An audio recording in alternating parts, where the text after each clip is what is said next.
আসসালামু আলাইকুম সবাইকে ওয়েলকাম জানাচ্ছি আমাদের এগ্রিকালচার কোয়েশ্চেন ব্যাংক সলভিং কোর্সের ম্যাথ সেকেন্ড পেপারের প্রথম ক্লাসে। ম্যাথ সেকেন্ড পেপারকে আমরা দুইটা ভাগে ভাগ করছি। প্রথম ক্লাসে আজকে আমরা প্রথম দিককার যে চ্যাপ্টারগুলো রয়েছে জটিল সংখ্যা, বহুপদী, সেগুলো থেকে স্টার্ট করব। আর দ্বিতীয় ক্লাসে ইনফ্যাক্ট আমরা বিপরীত ত্রিকোণমিতি, স্থিতিবিদ্যা, গতিবিদ্যা এগুলো কভার করার ট্রাই করব। সো আর দেরি না করে আমরা চলো ক্লাসগুলো শুরু করে দিই। সো আমাদের আগের ক্লাসগুলো যারা দেখে এসছো তারা জানো যে আমাদের ক্লাসগুলো কিন্তু বেসিক্যালি থিওরি বেসড এবং সাথে সাথে এমসিকিউ প্র্যাকটিস দুইটাই হয়। সো টাইপ ভিত্তিকভাবে আমরা থিওরি পড়ব এবং সেই থিওরিগুলোকে কীভাবে পরীক্ষায় আসতে পারে এবং এসছে এর আগে এবং কীভাবে আমরা অ্যাপ্লাই করতে পারবো সেগুলোও দেখব। ওকে, তাহলে চলো আমরা স্টার্ট করি। প্রথমে আমাদের জটিল সংখ্যা চ্যাপ্টার থেকে আমরা স্টার্ট করতেছি। সো জটিল সংখ্যার যে জিনিসটা সবচেয়ে বেশি আমাদেরকে ভালো করে জানতে হবে সেটা জটিল সংখ্যা কিন্তু একটা কনসেপ্ট বেসড চ্যাপ্টার। কিছু কিছু চ্যাপ্টার থাকে মূলত প্র্যাকটিস বেসড বা টেকনিক বেসড। ইন্টিগ্রেশন কিন্তু খুব আহামরি কনসেপ্ট তোমার থাকার প্রয়োজন নাই। যেমন ইন্টিগ্রেশন জিনিসটা কি, এটা নিয়ে তোমার যদি ফিল নাও থাকে, still you can actually get away with it. But জটিল সংখ্যার ক্ষেত্রে তোমাকে কনসেপ্টটা খুব ক্লিয়ার রাখতে হবে। জন্য আমরা জটিল সংখ্যার ক্ষেত্রে কনসেপ্টের উপরে বেশি জোর দিব। প্রথমত যে কোনো জটিল সংখ্যাই কি একটা a প্লাস আইবি আকারের সংখ্যা, যার মধ্যে দুইটা পার্ট থাকে। একটাকে আমরা বলি হচ্ছে রিয়েল পার্ট, একটাকে বলি হচ্ছে রিয়েল পার্ট বা বাস্তব অংশ, আরেকটাকে বলি আমরা ইমাজিনারি পার্ট বা কাল্পনিক অংশ। ঠিক আছে, সো এই দুইটা পার্ট নিয়ে একটা জটিল সংখ্যা তৈরি হয়। সো জটিল সংখ্যার অনুবন্ধী জটিল সংখ্যার কনসেপ্ট চলে আসার সাথে সাথে জটিল সংখ্যা যখনই বলা হয় সেটা হচ্ছে a প্লাস আইবি যদি একটি জটিল সংখ্যা হয়, তার অনুবন্ধী জটিল সংখ্যা হবে a মাইনাস আইবি। আচ্ছা, এগুলো মনে হয় আমরা মোটামুটি সবাই জানি।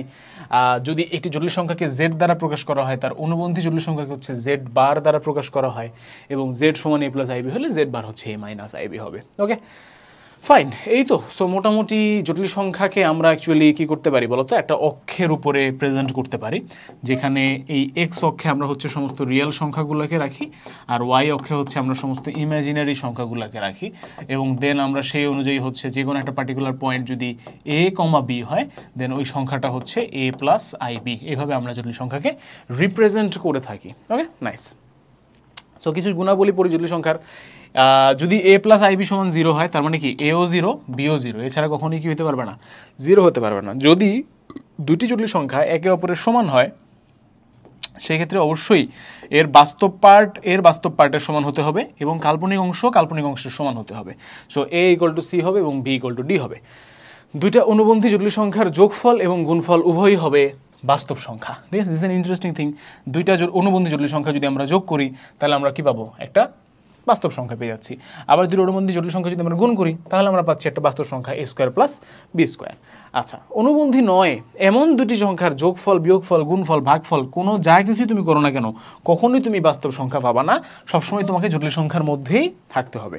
আচ্ছা, কোনো ধনাত্মক অখণ্ড সূচক শক্তি বিশিষ্ট জটিল সংখ্যা একটি জটিল সংখ্যা হবে। অর্থাৎ যদি আমরা কোনো একটি জটিল সংখ্যাকে নেই এবং সেটার সাথে ওই সংখ্যাটাকে স্কোয়ার করি বা কিউব করি বা মানে গুণ করি, সোজা হিসেবে গুণ করলে আমরা সবসময় কী পাবো, আরও একটি নতুন জটিল সংখ্যা পাবো। অর্থাৎ জটিল সংখ্যাকে স্কোয়ার করে বা কিউব করে, অর্থাৎ কোনো ধরনের কোনো পাওয়ার নিয়েই তুমি আসলে কি রিয়েল সংখ্যা পাবা না। অর্থাৎ জটিল সংখ্যা জটিলই থাকবে। ওকে, এই তো। সিমিলারলি একই কথা অন্যভাবে বলা যায় যে কোনো জটিল সংখ্যার মূল একটি জটিল সংখ্যাই হবে। ঠিক আছে, তো এইটা যদি তুমি মূল বের করো, যেটা হবে সেটাও আসলে বেসিক্যালি একটা জটিল সংখ্যা। এই হচ্ছে কি আমাদের জটিল সংখ্যার কিছু বেসিক কনসেপ্টস। তাহলে আসো, এটা একটা ফিক্সড কোয়েশ্চেন, এটা মনে রাখবা যে e⁻ix সমান হচ্ছে cos x plus i sin x। ঠিক আছে, এটা মুখস্থ রাখবা বেসিক্যালি। আর যদি e⁻ ix আসতো, তাহলে আমরা লিখতাম cos x minus i sin x। ঠিক আছে, এটা একদম ফিক্সড, এটা মনে রাখবা, এটাকে মুখস্থ রাখতে হবে। আচ্ছা, বাস্তব সহগ বিশিষ্ট বহুপদী সমীকরণের মূল a মাইনাস আইবি হলে অপর মূলটি কত? অবশ্যই a প্লাস আইবি। ঠিক আছে, কারণ কি আমরা জানি যে এরা হচ্ছে কি বলতো, কি বলে, জটিল সংখ্যা আমরা বললাম যেটা অনুবন্ধী জটিল সংখ্যা। ঠিক আছে, তাহলে a প্লাস আইবি হবে। এই জটিল সংখ্যার এটার অনুবন্ধী জটিল সংখ্যা বের করতে বলছে। এখানে একটা জিনিস খেয়াল রেখো, মাঝে মধ্যে এরকম ঘুরায় দেয়, তখন আবার তোমরা আবেগে 3i - 2 লিখে চলে আসো না। ঠিক আছে, আবেগকে নিয়ন্ত্রণ করতে শিখতে হবে। আবেগে তুমি যদি 3i - 2 লিখতে চলে আসো, তোমার একদম মানে শেষ, সব শেষ। তাহলে উত্তর কী হবে ভাই? এটা হচ্ছে বেসিক্যালি এটা কি 2 + 3i, তাহলে এর অনুবন্ধী জটিল সংখ্যা হবে 2 - 3i। এই 2 - 3। আচ্ছা, তাহলে জেড সমান সমান যদি এটা হয়, এর কাল্পনিক অংশ কোনটা?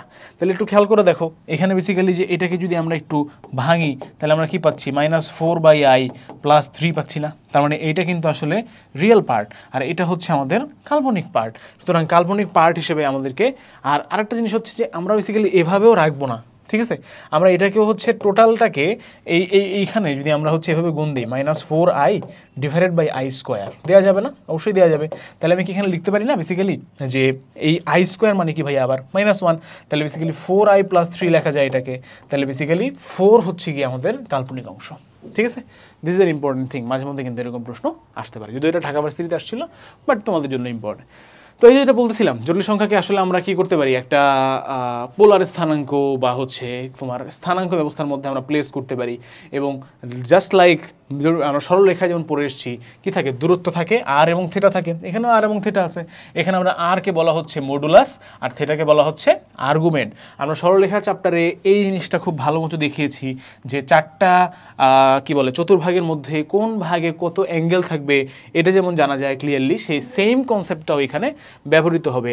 আর আমাদের মডুলাসের ভ্যালু কি হবে, আর সমান সমান √x² + y², আর সমান সমান √x² + y²। আর এই দেখো, এই যে আর e⁻i θ, এই যে e⁻i θ জায়গায় এটা ব্যবহৃত হয়েছে, ঠিক আছে? এটা হচ্ছে তোমার অয়েলার্স ইকুয়েশন, যেটা আমরা আগেই একটা এমসিকিউতে কিন্তু অলরেডি দেখে ফেললাম। তাহলে দিস ইজ ভেরি ইম্পর্টেন্ট। ওকে, তাহলে এখানে আরও কিছু ইন্টারেস্টিং টপিক দেওয়া হয়েছে। দেখো যে যদি তোমার দুইটা জটিল সংখ্যা থাকে, দুইটা জটিল সংখ্যাকে যদি তুমি গুণ করো তাহলে তাদের মডুলাসও গুণ হয়ে যাবে। দুইটা জটিল সংখ্যাকে যদি তুমি ভাগ করো তাহলে তাদের মডুলাসও ভাগ হয়ে যাবে। কিন্তু দুইটা জটিল সংখ্যাকে যদি তুমি গুণ করো তাহলে তাদের আর্গুমেন্ট যোগ হয়ে যাবে। আর যদি দুটো জটিল সংখ্যাকে ভাগ করো তাহলে তাদের আর্গুমেন্ট বিয়োগ হয়ে যাবে। এই জিনিসটা খুবই ইম্পর্টেন্ট, এইটা আমাদেরকে একটু ভালো মতো মাথায় রাখতে হবে, ঠিক আছে? যে মডুলাস কিন্তু গুণ হলে গুণ হবে, ভাগ হলে ভাগ হবে, বাট আর্গুমেন্ট কিন্তু গুণ হলে যোগ হবে, ভাগ হলে বিয়োগ হবে। এই জিনিসটা আমাদেরকে মাথায় রাখতে হবে। নাইস। তাহলে দেখো তোমাদেরকে এই যে 22-23 সালে এরকম একটা জটিল সংখ্যা দিয়ে বলা হয়েছে যে এর মডুলাস নির্ণয় করতে। তো আমরা এর মডুলাস পারি না, কারণ কি, কারণ আমাদের তো ডিরেক্টলি জাস্ট আমরা যদি একটা সংখ্যা থাকে এক্স আই ওয়াই ফরম্যাটে তাহলে না আমরা মডুলাস পারি, কিন্তু এর মডুলাস আমাদেরকে বের করতে হবে। কীভাবে আমরা বের করব? দেখো, আমরা জাস্ট সিম্পলি কি জানি যে দুইটা জটিল সংখ্যা যখন ভাগ হয় তখন এর মডুলাসও কি হয়, ভাগ হয়ে যায়। তাহলে 1 + 2√2i এর মডুলাস কত বলো তো? √1² + 2√2² তাহলে 2² করলে 4, আর এখানে 8, তাহলে 1² + 8 মানে হচ্ছে √9 মানে কি 3। আবার সিমিলারলি এটার মডুলাসও কত আসবে? দেখো 3 আসবে। তাহলে 3/3 কত আসবে অ্যান্সার? ভাইয়া 1 আসবে। খেলা শেষ। বোঝা গেছে? সরাসরি এটাকে দেখি তোমার মনে হতে পারে ও মাই গড, এখানে কিউব দিছে, একটা কত কিছু দিছে, এটার আমরা কিভাবে মডুলাস বের করবো? আরে ভাইয়া কোনো টেনশন নাই, উপরেরটার মডুলাস বের করবো, নিচেরটার মডুলাস বের করবো, টোটাল যেটা আসবে সেটাকে কিউব করে দিব। কিউব করলে কত আসবে? 1কে কিউব করলে কত থাকে? 1ই থাকে। সো টেনশনের কোনো কারণ নাই। ওকে, সহজ। আচ্ছা, i² সমান যদি -1 হয় তাহলে i⁻⁻1 - i/2i⁻1 + i এর মান কত? এগুলো হচ্ছে ভাই সিম্পল, ঠিক আছে? সিম্পলিফাই করা শিখতে হবে। 1/i - i divided by 2/i বা প্লাস i, ঠিক আছে? তাহলে আমি যদি লসাগু করি তাহলে উপরেরটা কি আসবে? i 1 - i²। এখানেও যদি লসাগু করি তাহলে এখানে আসবে 2 + i²। তাহলে এই i আর এই i কাটাকাটি চলে যাচ্ছে, আর i² মানে কি ভাইয়া? -1। তাহলে উপরে চলে আসতেছে 1 - -1 মানে 1 + 1 2, এখানে আসতেছে 2 + -1 মানে 2 - 1 1, তাহলে 2/1 উত্তর হবে 2। এই যে 2, ঠিক আছে? Just simplification. আচ্ছা, আরেকটা জিনিস একটু শিখাই ভালো মতো, এটা থেকে পরীক্ষায় প্রশ্ন হওয়ার সম্ভাবনা অনেক বেশি। প্রবাবলি জিএসটিতে দেখলাম একটা প্রশ্ন আসছে, i মানে কি ভাইয়া? √1, i² মানে কি ভাইয়া? -1, i³ মানে কি ভাইয়া? i² × i, তার মানে -i, i⁴ মানে কি? i² এর স্কোয়ার, তার মানে -1 এর স্কোয়ার, তার মানে +1। এই পর্যন্ত থাকো। এবার i⁵ মানে কি? i⁵ মানে হচ্ছে i⁴ × i, i⁴ মানে 1, তাহলে এটা কি? শুধু i। i⁶ মানে কি? i⁶ মানে ধরো i³ এর স্কোয়ার, তাহলে -i এর স্কোয়ার, তার মানে কি? i², ঠিক আছে? তার মানে দেখো i⁵ মানে কিন্তু i⁶ মানে কিন্তু i², অর্থাৎ প্রত্যেক চারটা পরপর কিন্তু আসলে সংখ্যাগুলো কি হয়? রিপিট হয়। সংখ্যাগুলো কী হয় ভাইয়া? রিপিট হয়। এই জিনিসটা মাথায় রেখে এই ধরনের অঙ্কগুলো আমাদেরকে সলভ করতে হবে। এই ধরনের অঙ্ক খুবই ইম্পর্টেন্ট। তাহলে দেখো, এবং আরেকটা জিনিস দেখো আমি যদি এই চারটাকে যোগ করি তাহলে আমি কি পাই বলো তো I plus I square plus I cube plus I to the power 4 I এর ভ্যালু তো আই স্কোয়ারের ভ্যালু কত -1 আই কিউবের ভ্যালু কত -i আর আই 4 এর ভ্যালু কত +1 এই যে i - i কাটাকাটি -1 +1 কাটাকাটি উত্তর কত ভাইয়া 0 না তার মানে প্রত্যেক চারটার যোগফল কিন্তু 0 হয়ে যাচ্ছে তার মানে i থেকে শুরু করে i4 পর্যন্ত 0 আবার 5 থেকে শুরু করে 8 পর্যন্ত 0 এভাবে করে করে এখানে i20 পর্যন্ত সবগুলো 0 চলে আসবে এবার বাকি থাকলো i21 i22 i23 যেগুলোকে আমি আসলে কি বলতে পারবো i স্কয়ার i কিউব কারণ কি প্রত্যেক চারটা পরে যে রিপিট হয় এটা দেখাইলাম এখানে তাই না তাহলে i21 i22 আর i23 মানে কি i plus i square plus i cube তাহলে i plus i square plus i cube কোথায় লিখবো জায়গায় তো নাই i plus i square plus i cube এই তিনটা লাগবে i এর ভ্যালু কত i স্কয়ার ভ্যালু কত -1 i কিউবের ভ্যালু কত -i তার মানে অ্যানসার কত -1 অ্যানসার কত -1 বুঝলাম আশা করি বোঝা গেছে ঠিক আছে বাকি অঙ্ক আমি আর সব দেখাবো না এখানে একটা মডুলাস বের করতে বলছে এখানে একটা আর্গুমেন্ট বের করতে বলছে মডুলাস বের করতে বলছে মডুলাস আর্গুমেন্টের ম্যাথ সব এগুলো আমাদের জন্য অত্যন্ত সহজ সরল অঙ্ক আমরা এগুলা পারবো কোনো সমস্যা আশা করি হবে না ঠিক আছে আচ্ছা নাইস এবার আমরা সমীকরণ থেকে লেখচিত্র অর্থাৎ আমাদের তোমরা পড়ছো নিশ্চয়ই যে আমাদের জটিল সংখ্যা থেকে কিন্তু সঞ্চার পথ তৈরি করা যায় তাই না তাহলে জটিল সংখ্যা থেকে সঞ্চার পথ তৈরি করা গেলে এই চার্টটা খুবই ইম্পর্টেন্ট আমাদের জন্য আমাদেরকে দেখেই যেন আমরা বুঝে যেতে পারি যে কোন জটিল সংখ্যার কথা এখানে বলা হচ্ছে কোন সঞ্চার পথের কথা এখানে বলা হচ্ছে যেমন z = a এটা কি হবে একটা বৃত্ত হবে বৃত্তর চ্যাপ্টারে এই r = a দিয়ে আমরা অনেকগুলো দুইটা ম্যাথ দেখছিলাম মনে হয় দুইটা এমসিকিউ দেখছিলাম সেই সেম জিনিসটা এখানে আসছে z - a = b দিলে বৃত্ত হবে z bar = a স্কয়ার দিলে বৃত্ত হবে az + b বার সমান cz + d বার দিলেও বৃত্ত হবে তাহলে চারটাতে হবে বৃত্ত এটা খুব ভালো করে মনে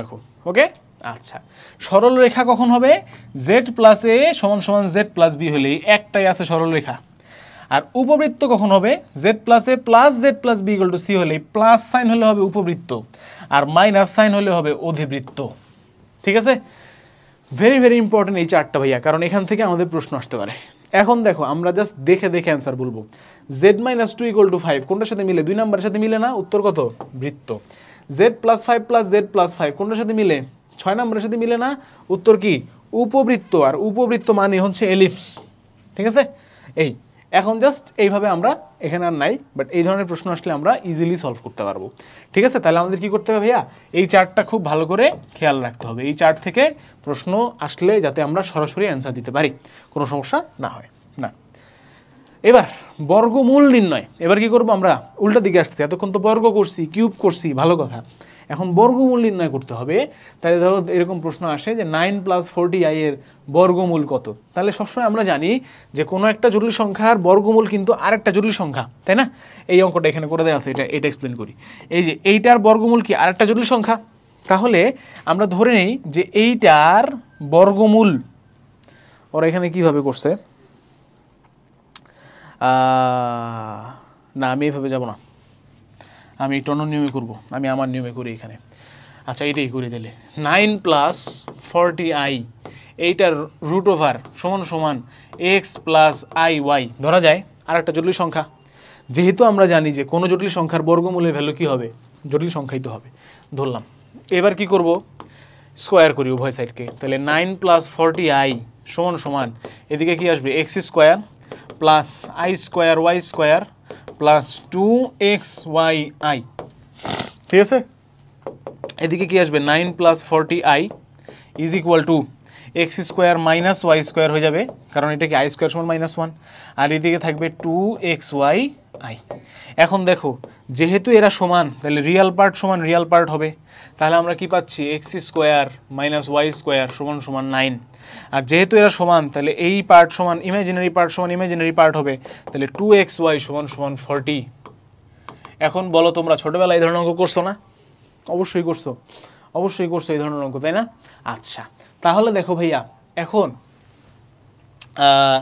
তুমি কি করতে পারো এখান থেকে আমরা হচ্ছে গিয়ে যেহেতু আমাদের হাতে কি আছে এক্স স্কোয়ার মাইনাস ওয়াই স্কোয়ারও আছে, আবার এক্স টু এক্স ওয়াইও আছে, তাহলে দেখো আমরা এখন অপশন টেস্ট করি। যদি আমাদের এইটা উত্তর হয় তাহলে এক্স টু এক্স ওয়াই 2 × 3 × 4 কত হয় দেখো তো, 3 4 12 দোকানে 24, তার মানে এটা 40 হচ্ছে না, তাহলে এটা বাদ, এখানেও সেম, এটাও বাদ। এইটা হইতে পারে অথবা এইটা হইতে পারে, তাই না? কারণ কি এখানে দেখতে পারতেছি আমরা 2 × 5 × 4 কত 40 আসতেছে, কিন্তু এইখান থেকে আমাদের মিলাইতে হবে এক্সটা কি ওয়াই থেকে বড়, তাহলে অবশ্যই এইটা হবে 5² - 4² = 9, তাহলে আমাদের উত্তর হচ্ছে সি। অপশন টেস্ট করে আমরা উত্তরটা খুঁজে বের করে ফেলতে পারলাম। ঠিক আছে, সেম ওয়েতে সমস্ত অঙ্ক করবা, সেম ওয়েতে সমস্ত অঙ্ক করবা, ঠিক আছে, কোনো ধরনের কোনো চেঞ্জেস নাই। সুতরাং এটাকে এখন একটা শর্টকাট হিসেবে ধরো, এই শর্টকাট অনুযায়ী আগাও, তাহলেও তুমি পারবা। এখন দেখো ধরো এটা বের করতে বলছে, তাহলে এই সব কি সেম থাকতো না, জাস্ট এই পাশে থাকতো কি 8 + 4√5i, তাই তো? তাহলে এখন x² + y² সমান সমান, বেটা তোমাকে চাই নাই আমি, x² + x² - y² সমান সমান আসতো 8, x² - y² সমান সমান আসতো কত 8, আর 2xy সমান সমান আসতো 4√5। এখন দেখো কোনটার অ্যান্সার এটার সাথে মিলে, এটার সাথে আমরা ম্যাচ করাবো। এই দেখো √10 × √2 × 2 দিলে আসবে 4√5, ঠিক আছে? আর √10 কে স্কোয়ার করলে আসে 10, আর এটাকে স্কোয়ার করলে আসে 2, 10 - 2 হচ্ছে 8, সুতরাং আমাদের এটার সাথে মিলে যাচ্ছে। এভাবে আমরা খুব সহজেই অপশন টেস্টের মাধ্যমে উত্তর বলে দিতে পারলাম। তাহলে পরীক্ষায় যদি বর্গমূলের কোনো অঙ্ক আসে, চোখ বন্ধ করে x² - y² সমান সমান রিয়েল পার্ট আর 2xy সমান সমান ইমাজিনারি পার্ট ধরে অঙ্ক করা স্টার্ট করে দিবা, বাকি অংশ আর করা লাগবে না। ঠিক আছে, একটা ভালো শর্টকাট শিখাই দিলাম। মুভিং ফরওয়ার্ড, এইখানে অনেকগুলা এই টাইপের এই রুট, তারপর হচ্ছে তোমার √6 এইগুলার অঙ্ক আছে, তোমরা চাইলে এগুলা দেখতে পারো। ঠিক আছে, এই অঙ্কটা প্রবলি বইয়ের অঙ্ক, একদমই ইজি, এটাও বইয়ের অঙ্ক, ঠিক আছে, এগুলো তোমরা পারবা, সমস্যা নাই। এইবার আমরা আসি এককের ঘনমূল সংক্রান্ত, অর্থাৎ একটু খেয়াল করে দেখো √3 এটার ভ্যালু কত ভাইয়া 1, কিন্তু আমি যদি একটা সমীকরণ লিখি যে x³ = 1, এইটার সলিউশন কয়টা আসা উচিত? 3টা আসা উচিত না? কারণ আমরা জানি যে যত পাওয়ার তত সলিউশন, তাই না? x² সম্বলিত যে কোনো একটা সমীকরণের সলিউশন আসার কথা 2টা, x³ এর তাহলে আসার কথা 3টা, বাট তুমি তো বলতেছো মাত্র একটা, বাকি 2টার কি হলো? বাকি 2টাকে আমরা বলতেছি যেহেতু কাল্পনিক, তাই আমরা একটা নাম দিছি ওমেগা আর একটার নাম দিছি ওমেগা²। এদের কিছু বৈশিষ্ট্য আছে, বৈশিষ্ট্যগুলো আমাদেরকে জানতে হবে। প্রথম বৈশিষ্ট্য হলো 1 + ওমেগা হচ্ছে 0। দ্বিতীয় বৈশিষ্ট্য হচ্ছে এদের 3 জনের গুণফল 1, মেক সেন্স, কারণ 3 জনই তো আসলে একের কিউবিক রুট, তাদের গুণ করলে তো 1 আসতে বাধ্য। আরও একটা বৈশিষ্ট্য আছে এখানে লেখা নাই, ওমেগা সমান সমান 1/ওমেগা², আবার ওমেগা² সমান সমান 1/ওমেগা। ঠিক আছে, এই 3টা বৈশিষ্ট্য বা 4টা বৈশিষ্ট্য আমাদের ইম্পর্টেন্ট। ওই যে লিখছে, না লেখে নেই, কাল্পনিক ঘনমূলদ্বয় একটি অপরটির বর্গের সমান, এটা লিখছে, আচ্ছা এটা লেখে নেই, ঠিক আছে। তাহলে দেখো প্রতিটি বাস্তব সংখ্যার ঘনমূল কয়টি? ঘনমূল মানে কি কিউব করতেছো, কয়টা হবে? 3টা হবে, অলওয়েজ মনে থাকবে, ঠিক আছে। আচ্ছা ফাইন, মুভিং ফরওয়ার্ড, এখানে এটা রিলেটেড আরও কিছু ম্যাথ থাকবে। এই ধরো যেমন ওমেগা + ওমেগা² এর সমান কোনটি? আমরা জানলাম একটু আগে 1 + ওমেগা + ওমেগা² = 0, তাহলে ওমেগা + ওমেগা² হচ্ছে -1, ঠিক আছে, সোজা ম্যাথ। ওমেগা যদি এককের ঘনমূল হয় তবে, এবার দিছে দেখো একটা বড়সড় গুণ দিছে। এই ধরনের ইকুয়েশন সলভ করার ওয়ে কি আমি একটু এখানে আবার একটু এক্সপ্লেন করি। দেখো তুমি যদি ওমেগা, তো ওমেগা², ওমেগা³ কি ভাইয়া 1, কারণ কি? কারণ ওমেগা কিন্তু কিউবিক √1, তুমি মূল বের করছো 1 এর, তাই না? তাহলে তো কিউব করলে আবার 1 আসতে বাধ্য। এখন আসো ওমেগা4 কি তাহলে ভাইয়া? ওমেগা³ × ওমেগা না, ওমেগা³ তো 1, তার মানে এটা ওমেগা। আচ্ছা, ওমেগা⁵ হলো গিয়ে ভাইয়া ওমেগা³ × ওমেগা², তাহলে এটা যেহেতু 1, তাহলে এটা ওমেগা²। তাহলে আগের বার 4টার পর রিপিট করছিল, এবার কিন্তু 3টার পরই রিপিট হওয়া শুরু হয়েছে। ওমেগা6 কি? ওমেগা³ ওমেগা³ মানে 1, তাহলে এটা 1, রিপিট হওয়া শুরু হয়েছে না? এই টেকনিকটাই এখানে অবলম্বন করতে হবে। যেমন এখানে যখন তুমি এদেরকে গুণ করছো, এখানে না কোনটা জানি যে এইটাই, এদেরকে যখন তুমি গুণ করবা তখন তোমাকে এইগুলা ইউজ করতে হবে। যেমন এখানে আছে ওমেগা⁴, এই ওমেগা⁴ মানে হলো ওমেগা, ডিরেক্টলি ওমেগা বসাইতে পারবা। বোঝা গেছে? সো এই টেকনিকগুলো ব্যবহার করলে অঙ্ক অনেকটাই সোজা হয়ে যাবে, দেন আমরা করতে পারবো আশা করি, টেনশনের কোনো কারণ নাই। তাহলে ওভারঅল তুমি মনে রাখবা জটিল সংখ্যা চ্যাপ্টার থেকে কোশ্চেন হওয়ার স্পেস হলো তিন জায়গাতে। এক, এই এ প্লাস আই বির মডুলাস আর্গুমেন্ট নির্ণয় করতে দিতে পারে, কিংবা এইটা সমান অন্য একটা জটিল সংখ্যা দিয়ে হাবিজাবি কিছু দিতে পারে। সোজা কথা, জটিল সংখ্যা ইটসেলফ থেকে কিছু প্রশ্ন আসতে পারে। দ্বিতীয়টা হচ্ছে আই এর একটা সাম বা কিছু একটা দিয়ে একটা প্রশ্ন আসতে পারে, যেখান থেকে মান ঠান বের করতে বলবে, গেল। 3 নম্বর হলো ওমেগার একটা সাম বা হচ্ছে একটা ইকুয়েশন বা গুণফল এই টাইপের, এখান থেকে প্রশ্ন করতে পারে। এই তিনটার বাইরে জটিল সংখ্যা থেকে আর প্রশ্ন হওয়ার কোনো সুযোগ নাই। বোঝা গেল? ক্লিয়ার? আচ্ছা, নাইস। তাহলে এই জিনিসগুলো আমাদেরকে খুব বেশি করে খেয়াল রাখতে হবে জটিল সংখ্যা চ্যাপ্টার থেকে, যেন আমরা এইগুলোকে ভালো করে ফলো করি, ঠিক আছে?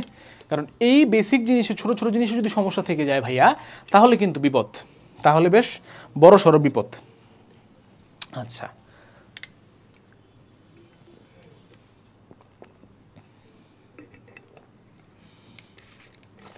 এবার আমরা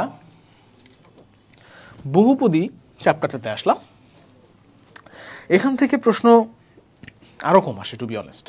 জটিল সংখ্যা থেকে বেশ ভালো রকমের প্রশ্ন আসে, বহুপদী থেকে আসলে টু বি অনেস্ট এর থেকেও কম প্রশ্ন আসে অনেক সময়। হ্যাঁ, কারণ বহুপদী চ্যাপ্টার থেকে আসলে বড় বড় প্রশ্ন করা যায় বেশি, ছোট ছোট প্রশ্ন করা যায় কম। আচ্ছা, নাইস।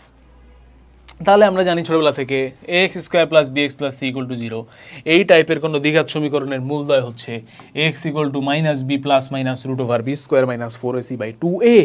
ছোটবেলায় পড়ছি এটা। আচ্ছা, এছাড়া আমরা জানি যে এই ধরনের একটা সমীকরণের নিশ্চায়ক হচ্ছে d সমান সমান বি স্কোয়ার মাইনাস 4ac। এই বি স্কোয়ার মাইনাস 4ac যদি গ্রেটার দেন 0 হয়, তখন আমরা তাকে বলি মূলদয় বাস্তব এবং অসম। ইকুয়াল টু 0 হলে আমরা বলি মূলদয় বাস্তব এবং সমান। লেস দেন 0 হলে আমরা বলি ঋণাত্মক, তার মানে মূলদয় জটিল, যেটা তখন পড়ে আসলাম জটিল সংখ্যায়। আর বি স্কোয়ার মাইনাস 4ac যদি গ্রেটার দেন 0 হয় এবং পূর্ণবর্গ সংখ্যা হয়, তাহলে আমরা বলি মূলদয় মূলদ ও সমান। ঠিক আছে, ডান। এই হলো গিয়ে আমাদের ঘটনাগুলা, 4টা ঘটনা আছে, ভেরি ভেরি ইম্পর্টেন্ট। খুবই মনোযোগ দিয়ে এগুলা পড়তে হবে এবং মনে রাখতে হবে, পরীক্ষায় আসবে। ওকে, এই চ্যাপ্টার থেকে আসলে এখান থেকেই আসে। আচ্ছা, এবার যদি আমরা এই সমীকরণের একটা মূল আলফা আর একটা মূল বেটা ধরি, তাহলে আমরা জানি যে মূলদ্বয়ের যোগফল হয় হচ্ছে মাইনাস বি বাই এ, অর্থাৎ মাইনাস এক্স এর সহগ বাই এক্স স্কোয়ারের সহগ। আর এদের গুণফল হয় হচ্ছে সি বাই এ, অর্থাৎ কনস্ট্যান্ট টার্ম এক্স বর্জিত পদ ডিভাইডেড বাই এক্স স্কোয়ারের সহগ। ঠিক আছে, এটা গেল স্কোয়ারের ক্ষেত্রে। যখন কিউবিক ইকুয়েশন আসবে, তখন তিনটার যোগফল হবে মাইনাস বি বাই এ আগের মতো, এবং alpha beta plus beta gamma plus gamma alpha হবে সি বাই এ, এটা নতুন আসছে। আর তিনটার গুণফল হবে মাইনাস ডি বাই এ। খেয়াল রাখো, প্রথমটা অলওয়েজ মাইনাস হয়, তারপর একটা প্লাস হয়, তারপর একটা আবার মাইনাস হয়। ঠিক আছে, এগুলো আমাদেরকে ব্যবহার করতে হবে প্রচুর। মূলগুলো গুণোত্তর ধারা গঠন করলে, মূলগুলো ত্রিঘাতের ক্ষেত্রে গুণোত্তর ধারা গঠন করলে আমরা মূল ধরবো কি কি? এ আর ইনভার্স 1, মানে এ বাই আর একটা ধরবো, এ একটা ধরবো, আর এ আর একটা ধরবো, তাই না? চতুর্ঘাতের ক্ষেত্রে কিউবিক দিয়ে শুরু হবে এই আর কি। কোনো সমীকরণে যদি দুইটা মূল দেয়া থাকে যদি, তাহলে সমীকরণটার শর্টকাট হচ্ছে এক্স স্কোয়ার মাইনাস মূলদ্বয়ের যোগফল ইন্টু এক্স প্লাস মূলদ্বয়ের গুণফল ইকুয়াল টু 0। ঠিক আছে, অর্থাৎ কোনো সমীকরণে দুটা মূল আলফা বেটা হলে এরকম দেখতে হবে আর কি, x square minus alpha plus beta x plus alpha beta is equal to 0। আর বহুপদী সমীকরণের জেনারেল ইকুয়েশন কি? বহুপদী জেনারেল ইকুয়েশন হচ্ছে এইটা, যেখানে এইখানে কয়েকটা ইম্পর্টেন্ট এমসিকিউ টেকনিক দেওয়া আছে। দেখো, এ এর মান যদি 0 হয়, সমীকরণটি হয়ে যাবে কি একঘাত সমীকরণ, তখন তার মূল হবে কয়টা? একটা। বি এর মান যদি 0 হয়, তাহলে সমীকরণটি দ্বিঘাত, কিন্তু তখন আবার মূল দুইটা সমান হয়ে যাবে। হ্যাঁ, কেন মূল দুইটা সমান হয়ে গেল? কারণ বি স্কোয়ার মাইনাস 4ac-র মধ্যে তখন এই বি স্কোয়ারের ভ্যালু চলে গেছে, 4ac রয়ে গেছে, তাহলে ওইটা কি একটা পূর্ণবর্গ সংখ্যা, ওই জন্য সমান হবে, কিন্তু বিপরীত চিহ্ন বিশিষ্ট হবে। ঠিক আছে, আর সি ইকুয়াল টু 0 হলে হবে একটি মূল হবে 0। সি ইকুয়াল টু 0 হলে অলওয়েজ একটা মূল 0 হবে। কেন? কারণ তখন a x square plus b x is equal to 0, তাহলে এক্স কমন নিলে হবে a x plus b is equal to 0, যেখান থেকে এক্সের একটা ভ্যালু আসবে 0, এক্সের একটা ভ্যালু আসবে মাইনাস বি বাই এ। তাহলে একটা মূল অবশ্যই 0 হবে, আর একটা মূল হবে মাইনাস বি বাই এ। বোঝা গেল? তাহলে এ বি সি তিনটা আলাদা আলাদা কেসে 0 হলে কি কি হয়, এগুলো থেকে কিন্তু এমসিকিউ আসে। তাহলে আসো এখান থেকে দেখো অনেক অনেক সুন্দর সুন্দর অঙ্ক দিছে। কখন মূলদ্বয় জটিল হবে? তাহলে আমাদের শর্ত কি, b square minus 4ac has to be less than 0। তার মানে কি k minus 2 into k plus 2 has to be less than 0, তাই না? তাহলে এটা লেস দেন 0 হওয়ার শর্ত কি? একটা শর্ত হচ্ছে যে কে এর ভ্যালু যদি ধরো তুমি -2 থেকে বড় হয়, আবার +2 থেকে ছোট হয়, তাহলে হচ্ছে তুমি এখন চেক দাও, তুমি চিন্তা করো কে এর ভ্যালু যদি -4 থেকে বড় হয়, ধরো -3, তাহলে বসাও -3 -2 কত? -5। -3 + 2 কত আসলো? -1। তাহলে গুণ হলে গ্রেটার দেন 0 হয়ে গেল না? তাহলে এটা বাদ। এবার এর মধ্যে বসা দেখো, দেখবা বাদ হয়ে যাবে, এটাই হবে উত্তর। ঠিক আছে, অপশন টেস্ট করে তুমি এটা পাবা। ওকে, আর এটা তো আমরা এমনি জানা উচিত আমাদের যে এই মডুলাস যখন লেস দেন 2 হয় তখন যে এইটা হয়, এটা আমাদের এমনি তো জানা উচিত। আচ্ছা, তাহলে x² - 4x + 4 = 0 সমীকরণের মূলদ্বয় যদি আলফা বিটা হয়, তাহলে আলফা কিউব প্লাস বিটা কিউবের মান কত? এখন দেখো আলফা কিউব প্লাস বিটা কিউবের মান হচ্ছে alpha plus beta into alpha square minus alpha beta plus beta square. ঠিক আছে, এখন তোমাকে বেসিক্যালি যেটা করতে হবে সেটা হচ্ছে তুমি এখান থেকে আলফা প্লাস বিটার ভ্যালু বের করতে পারবা না, এবং তুমি এখান থেকে আলফা বিটার ভ্যালু বের করতে পারবা, তাহলে তোমার কাজ হয়ে গেল। আলফা বিটা আর আলফা প্লাস বিটার ভ্যালু বের করলে সেখান থেকে তুমি চাইলে আরও অনেক ভ্যালু বের করতে পারবা, আর এগুলো তো ইজিলি পারবা। ঠিক আছে, এখন তোমার কাছে মনে হতে পারে যে ভাইয়া আলফা প্লাস বিটার ভ্যালু তো আছে, কিন্তু এখানে আলফা স্কোয়ার প্লাস বিটা স্কোয়ারের ভ্যালু তো নাই, এটার কি করব? এই যে এইভাবে করবা, alpha plus beta whole square -2 alpha beta minus alpha beta. এখানে ভ্যালু বসাবা, এখানে ভ্যালু বসাবা, এখানে ভ্যালু বসাবা, এখানে ভ্যালু বসাবা, অঙ্ক শেষ। ঠিক আছে, পারবো? সবগুলো সেম নিয়ম, সবগুলো সেম নিয়ম। এই নিঃশেষে বিভাজ্য হওয়া বুঝো তো, এইটাকে 0 ধরলে x এর ভ্যালু যত আসে সেই ভ্যালু এখানে বসাবা। ঠিক আছে, আচ্ছা নাইস, বাইগুলো পারবা। সমীকরণের মূলগুলোর যোগফল কত? এই কিউবিকের মূলগুলোর যোগফল কত হয় মনে আছে? Alpha plus beta plus gamma সমান সমান -b/a। তো তাহলে এখানে b কত? p - p বাই a কত? 1। তাহলে উত্তর কত? -p। এই ভুল করছি? কিউবের সময় কি ছিল ভুলে গেছি নাকি? দেখে আসি একটু, বয়স হয়ে গেছে তো। -b/a তো ঠিকই তো আছে, কি সমস্যা? -b/a, এখানে আছে p, এখানে আছে 1, -p/1 তো -p হওয়ার কথা। b কেন লেখা অ্যান্সার? যাই হোক, তোমরা জানো আমি ভুল করছি নাকি, এখানে ভুল লেখা। আচ্ছা, এটার একটা মূল যদি 4 হয় আর এটার একটা মূলদ্বয়ের মূলদ্বয় সমান হলে কিউ এর মান কত? দেখো, এর একটা মূল যদি 4 হয় তাহলে তুমি কি বসাতে পারো না? 4 এখানে 4² + 4p + 12 = 0। তাহলে এখান থেকে p এর ভ্যালু আসবে কত? আসবে বলো? -16 -12 / 4, অর্থাৎ 16 আর 12 কত আসে? 28। 28/4 মানে -7। p এর ভ্যালু হচ্ছে -7 আসলো। এখন এইখানে বসাও, তাহলে x² - 7x + q = 0। এর মূলদ্বয় আবার বলছে সমান, তাহলে মূলদ্বয় যদি সমান হয় তাহলে আমরা জানি কি আছে? b² - 4ac = 0 আছে। তাহলে এখানে b² হলো 49 -4 × 1 × q হলো গিয়ে 0। তাহলে 4q এর ভ্যালু হইতে হবে 49, তাহলে q এর ভ্যালু হবে 49/4। ঠিক আছে, ভালো ম্যাথ, ইম্পর্টেন্ট ম্যাথ। কোনো দ্বিঘাত সমীকরণের একটি মূল যদি এটা হয়, মূলদ্বয়ের সমষ্টি কোনটি? এটা জটিল সংখ্যা দিয়ে সলভ করা যায়, কিন্তু কারণ একটা যদি এটা হয় তাহলে আরেকটা কি হবে ভাইয়া? 1 - √3i। এই দুজনের যোগফল কি একটা বাস্তব সংখ্যা হয়, আগের চ্যাপ্টারে পড়লাম। এই যে 2 অ্যান্সার। ঠিক আছে, ডান। এখানেও সেম সেম ধরনের অঙ্ক আছে অনেকগুলা। একটা মূল যদি i হয় তাহলে আরেকটা মূল কি হবে? -i। ঠিক আছে, এগুলো কিন্তু বুঝো, সহজ সহজ প্রশ্ন অনেক সময় ভুল করো তোমরা, কেন করো কে জানে। আচ্ছা, মুভিং ফরওয়ার্ড, এবার নিশ্চয়ক বিষয়ক কিছু কথাবার্তা আবারও আসছে এখানে, যেটা আমরা আগে দেখছি, তবে আমরা এমসিকিউ সলভ করিনি, এখন করব। যে =0 হলে কি বাস্তব সমান, >0 হলে বাস্তব অসমান, আর <0 হলে তো ভাই অবাস্তব, কোনো কথাই নাই, আর পূর্ণবর্গ হলে বাস্তব অসমান মূলত। ঠিক আছে, এই দেখো 4x² যদি সমীকরণের মূলদ্বয় সমান হয় তাহলে কে এর মান কত? মানে b² - 4ac = 0, তাহলে k² = 16, কে এর ভ্যালু +-4 আছে, দিলাম। ঠিক আছে, এই সেম ওয়েতে সবগুলা করবা। এই যে মূল দুটো সমান হলে কি এর মান কত, একই ম্যাথ। মূলদ্বয় জটিল এবং অসমান হলে, যে এটা করলাম না একটু আগে আমরা, সেম এটাই তো করলাম। আচ্ছা, তাহলে এগুলো পারবো আমরা আশা করি। এখান থেকে যা আছে এই সমীকরণের মূল, আচ্ছা ভালো কথা, যে এই টাইপ কিছু দিতে পারে অনেক সময়, যেটা দেখতে আসলে দ্বিঘাত সমীকরণ মনেই হয় না, তাহলে কেমনে অঙ্ক করবো ভাইয়া? এই যে এইভাবে করবা, লসাগু করে নিবা 1 + cx + bx স্কোয়ার সমান সমান কত, 0। এইবার তাহলে আমরা কি করব, bx স্কোয়ার + cx + 1 = 0।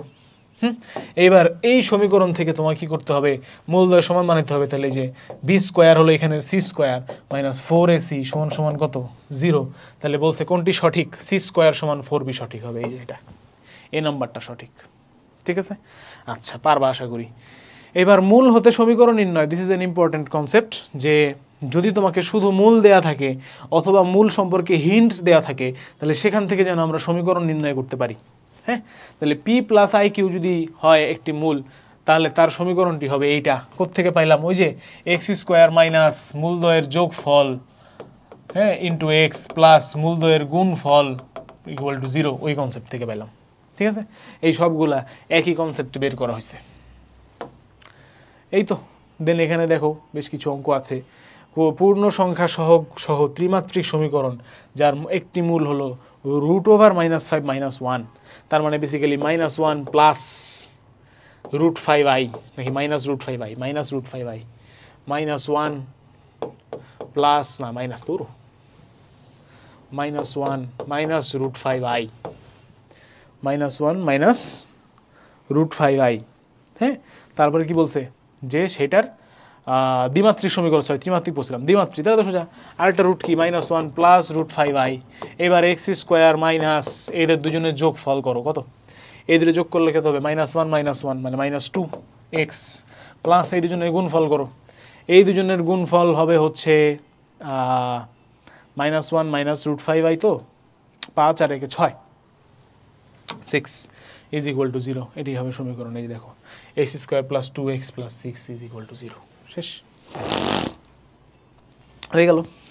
ওকে, নাইস। এই তো বেসিক্যালি আহামরি কঠিন কিছু না।